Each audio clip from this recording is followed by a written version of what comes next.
Investidores, hoje vamos para mais uma análise do Bitcoin que chegou na faixa que a gente havia mencionado, onde a gente estaria de olho para uma possível rejeição. Hoje quero comentar porque acredito que esse é um nível um pouco complicado que a gente pode ter dificuldade para ultrapassar. Vamos fazer algumas comparações aqui com o passado, algo que eu costumo trazer bastante por aqui.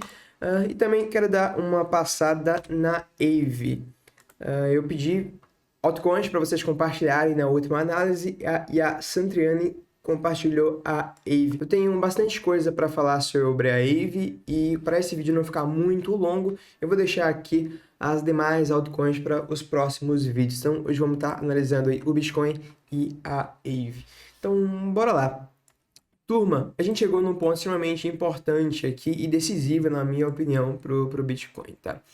Sempre que a gente muda uma estrutura em prazos um pouco maior, formando fundos mais baixos, topos mais baixos, é bastante interessante a gente ficar atento ao 0,618, 0,7 de Fibonacci quando a gente retrai.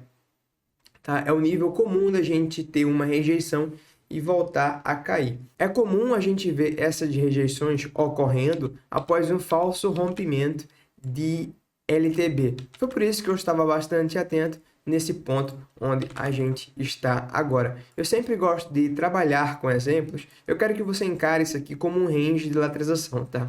Dentro de um range, eu sempre busco vendas um terço acima, em especial nas faixas de captação de liquidez, e compras um terço abaixo, em especial nas faixas de captação de liquidez. Então, fico de olho para compras aqui, fico de olho para vendas aqui acima. Não necessariamente está vendendo, uma das atitudes que costumo tomar, em especial quando a gente está numa tendência de alta forte como é essa agora, não tá de olho para compra, nem no Bitcoin, nem no altcoin, tá? Nesse ponto atual. A maioria das vezes, quando isso está acontecendo, eu fico mais de olho apenas para estar comprando aqui abaixo. As vendas que faço acima é só quando a gente tem grandes gatilhos, beleza? A gente daqui a pouco vai dar uma passada na análise de sentimento, você vai ver que a gente não tem gatilhos tão grandes aí para estar vendendo nessa faixa, porém é um ponto que a gente pode sim ter rejeição, é um ponto propício para rejeição ocorrer, tá? E como eu sempre gosto de trabalhar com exemplos, eu trouxe aqui outros exemplos de outros ranges parecidos, onde a gente teve diversos falsos rompimentos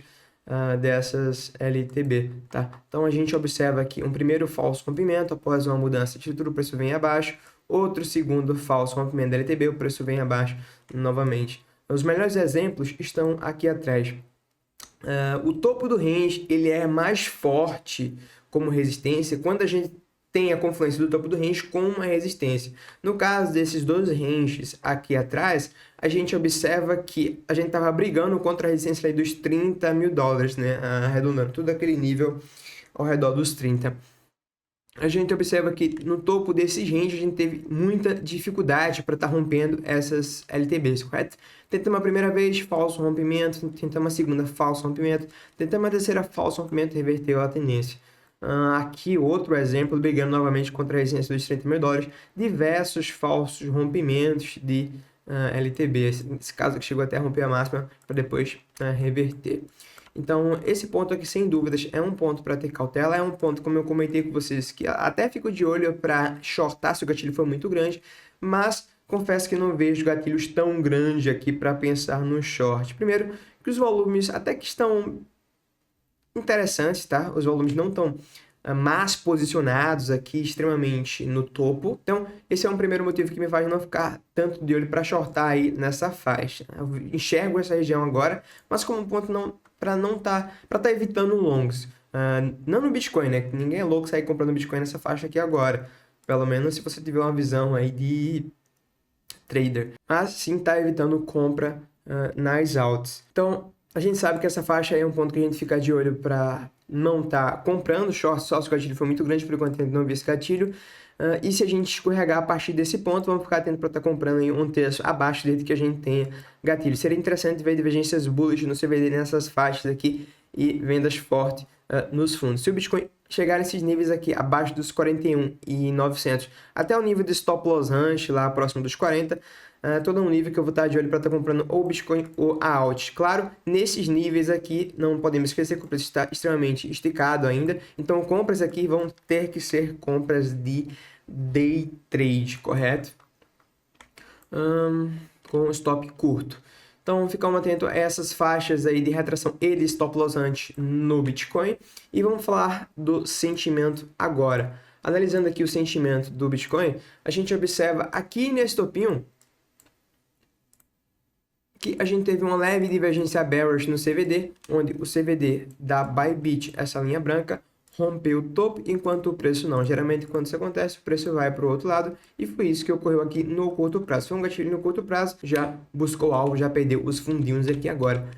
Porém, fazendo uma leitura do sentimento atual aqui, o CVD, dá para dizer que estamos com os CVDs neutros, tanto da Bybit que eu uso quanto o agregado. Lembrando que eu tenho uma aula só sobre CVD no canal, é só ir na página inicial do canal, você vai ver a aula lá. Também vou deixar a aula no card no fim desse vídeo, dá uma conferida lá se você ainda não assistiu. Mas agora, fazendo a leitura da análise de sentimento atual, a gente vê um sentimento mais bullish. O book não está tão pesado, tá meio que neutro aqui, já esteve mais de vendedor. E o long short rate continua caindo com o penny interest subindo, que é positivo. Porém, apesar dessa análise aí do sentimento mais bullish agora, a gente não tem uma boa relação com o retorno para entrar comprado aqui. A gente já viu que essa é uma região que costuma apresentar falsos rompimentos. Então é importante a gente estar trabalhando junto aí análise técnica com análise de sentimento.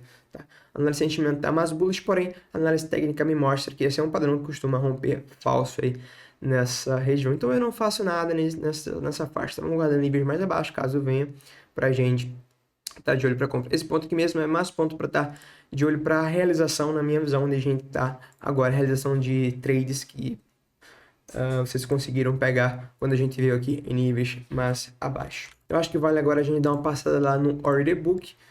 A gente consegue ver que próximo ao preço não tem muitas ordens, tá? Tanto para cima quanto para baixo. A gente só vai ter ordens aí uma vez que a gente vir romper as máximas aqui dos 40, acima dos 44, tá?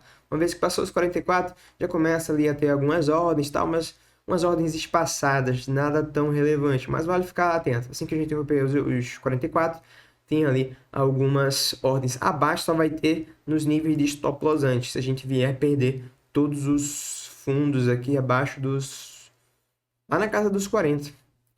Lá na casa dos 40. Beleza, então acho que sobre o Bitcoin é isso por enquanto. Eu ainda não abri short, tá? Como comentei com você nessa faixa, só olho para short se a gente tiver bons gatilhos. Como eu ainda não vi, eu fico atento ao seguinte. Se a gente mudar a estrutura aqui e fazer um reteste, eu vou estar de olho para divergências bearish no CVD. Se isso ocorrer, eu vou considerar um short nessa faixa, tá bom? Lembrando, não critique a operação de short na região antes de estudar a aula sobre o CVD, que eu deixei lá na página inicial do vídeo e vai estar linkado no card no fim desse vídeo também. Então, uma operação aí que dá para trabalhar com stop curto e alvo longo. Beleza, então sobre o Bitcoin é isso, agora vamos falar da Aave. A Aave eu já compartilhei com vocês aqui num prazo maior, que eu fortemente acredito que a gente teve onda 1 aqui atrás, onda 2, onda 3, concluímos a onda 4, encontrando suporte aqui nesse nível dos 45, que é uma região de suporte horizontal, e estamos diante, muito provavelmente, de onda 5 num prazo maior. Acredito que essa onda 5 já se iniciou, uma vez que a gente mudou a estrutura aqui. A gente vinha com o preço formando topos cada vez mais baixo, mais baixo, mais baixo, mais baixo, mais baixo, mais baixo. E agora a gente reverteu formando um topo mais alto. Chama a atenção para os volumes que a gente deixou para trás, tanto os volumes de fundo quanto os volumes aqui atrás também, né? O preço já ganhou, e volume aqui de início de tendência, quando a gente estava mudando a estrutura. Então tá bem interessante isso aqui, tá? No cenário mais bullish, apesar desse falso rompimento que a gente teve acima, a gente pode simplesmente continuar subindo. Se tiver fora do barco e quiser entrar, não tem muito para onde correr, tem que começar a fazer preço médio daqui, tá? Porém, a pressa é inimiga da perfeição. Então, eu não vou estar buscando compras aqui com preço extremamente esticado e com um volume desse acima, tá? Eu estou considerando aqui a possibilidade de a gente ter apresentado aqui onda 1, onda 2, onda 3. Como a onda 3 foi em zigue-zague, acredito que a gente está diante de onda 4 aqui complexa em lateral, tá? Então, a gente capturou liquidez acima aqui, deixando bastante volume. Estou de olho agora para uma captação de liquidez abaixo dos 87. Caso isso ocorra, eu vou estar de olho para um gatilho parecido com o que teve aqui em cima, um grande volume, pessoas comprando no pior ponto possível, vou estar de olho para um gatilho parecido nessa região, um grande volume, pessoas vendendo no pior ponto possível, tá bom? Então, se a gente tiver um gatilho aqui abaixo dos 88, acho que até esse nível aqui do 7,8 é um nível bastante interessante para estar de olho para um trade e talvez dê para trabalhar com o stop curto e buscar alvos bem mais altos na AVE. Se ela não der gatilho nessa região, uma vez se a gente for lá, aí, pô, vai dar uma oportunidade num prazo maior. Tá? Mesmo que ela perca esse nível aqui do 7,7, caso venha a ocorrer, eu tô achando difícil com as informações atuais, mas se acontecer, tudo isso aqui abaixo é buy zone, tá? A retração desse movimento completo. A gente tem enormes volumes abaixo, já mudamos a estrutura e eu considero todo esse nível aqui abaixo como buy zone também, até ali os 60, pensando no longo prazo, tá? Ali próximo dos 60 a gente vai ter o ponto de controle do range completo, que está exatamente ali no 63. Então tá bem interessante a AVE aqui. Para quem tiver nesse momento e deseja realizar, talvez seja um bom momento de realizar parcial, se esta for a sua estratégia. Caso contrário, ela pode sim fazer uma rejeição por aí, mas eu acredito que seja uma rejeição local, caso ocorra, para eventualmente vir buscar máximas de novo. Tá bem interessante aqui o gráfico da AVE. Para finalizar, vale a pena a gente dar uma passada lá na paridade BTC. A gente observa que aqui na paridade BTC ela está em um suporte horizontal, muito parecido com aquele que a gente tem lá na paridade, o SDT. É um suporte dá para dizer que é no mensal, né? Então tá bem interessante isso aqui. Gosto dos grandes volumes que a gente vem apresentando aqui abaixo, tá? AVE. E não queria ver ela ter fechamento aqui abaixo dos 2.000 e... Deixa eu arredondar. Dá para arredondar, 2.000 satoshis. Então, não queria ver ela tendo fechamento abaixo dos 2.000 satoshis, porque, em tempos gráficos maiores, porque a gente estaria fazendo aqui um fundo mais baixo. Por enquanto, é interessante, estamos formando um triângulo ascendente aqui, que tende a romper para cima com esses volumes abaixo, em cima de um suporte. Então, eu estou bastante otimista com a AVE, tá? Não duvido ela continuar subindo a partir do ponto atual, onde a gente está, apesar do volume acima. Porém, as grandes oportunidades só vão ser apresentadas agora, caso ela venha naquelas faixas mencionadas que eu comentei, tá? Então, estou extremamente bullish para ele. Não duvido até, eventualmente, se a dominância continuar indo para o Bitcoin, a gente fazer um falso rompimento aqui na paridade BTC para voltar a subir. Então, tá bem interessante o que eu vejo aqui na AVE. Para mim, é um dos melhores altcoins para se estar posicionado no longo prazo. Beleza? Então, traders e investidores, por hoje é isso. Pela sua atenção, meu muito obrigado. Deixa o like se ainda não deixou e vejo você na próxima análise, no próximo vídeo.